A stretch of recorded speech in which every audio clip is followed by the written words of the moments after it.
केना खेलिए होली भैया, होली भैया केना खेलिए होली भैया अब की बार। केना खेलिए होली भैया अब की बार। दीवाना अकेला रिकॉर्डिंग स्टूडियो कहलगांव।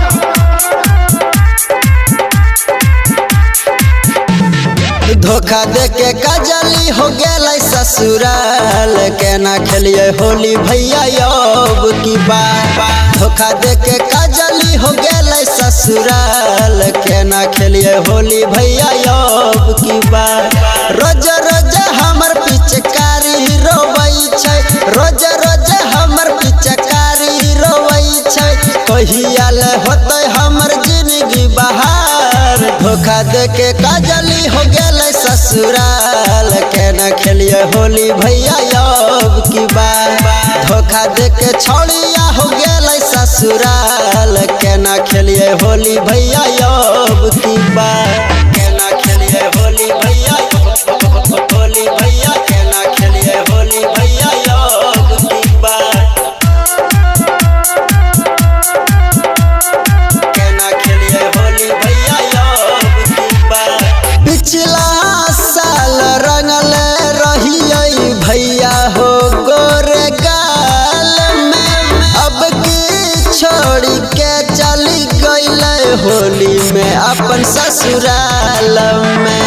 होली में अपन ससुराल में, होली में अपन ससुराल में। पिछला साल रंगल रहिए भैया हो गोरे गाल में, अब की छोड़ी के चली गईले होली में अपन ससुराल में। अब की बेरी हथवा में सुखै छै गुलाल, केना खेलिए होली माल गेलै ससुराल। अब की बेरी हथवा में सुखै छै गुलाल, केना खेलिए होली माल गेलै ससुराल। रोज रोज हमर पिचकारी रोबै छै, रोज रोज हमर पिचकारी रोबै छै, कहिया ले होतै हमर जिंदगी बहार। धोखा देके काजली हो गेलै ससुराल, केना खेलिए होली भैया अब की बार। धोखा देके छौड़िया हो गेलै ससुराल, केना खेलिए होली भैया अब की बार। केना खेलिए होली भैया, होली भैया केना खेलिए होली भैया अब की बार। दीवाना अकेला रिकॉर्डिंग स्टूडियो कहलगांव।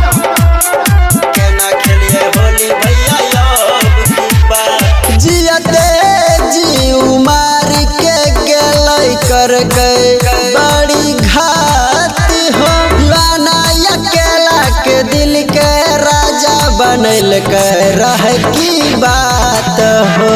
बनैल के रह की बात हो, बनैल के रह की बात हो। जियते जी उमार के गेलै कर गए बड़ी घात हो, दीवाना अकेला के दिल के राजा बनैल के रह की बात हो।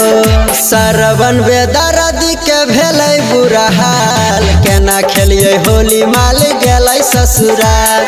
सरवन बेदर्दी के भेलै बुरा हाल, केना खेलिए होली भैया अब की बार। रोज रोज हमर पिचकारी रोबै छै, रोज रोज हमर पिचकारी रोबै छै, कहिया ले होतै हमर जिंदगी बहार। धोखा देके काजली हो गेलै ससुराल, केना खेलिए होली भैया अब की बार। धोखा देके छौड़िया हो गेलै ससुराल, केना खेलिए होली भैया अब की बार।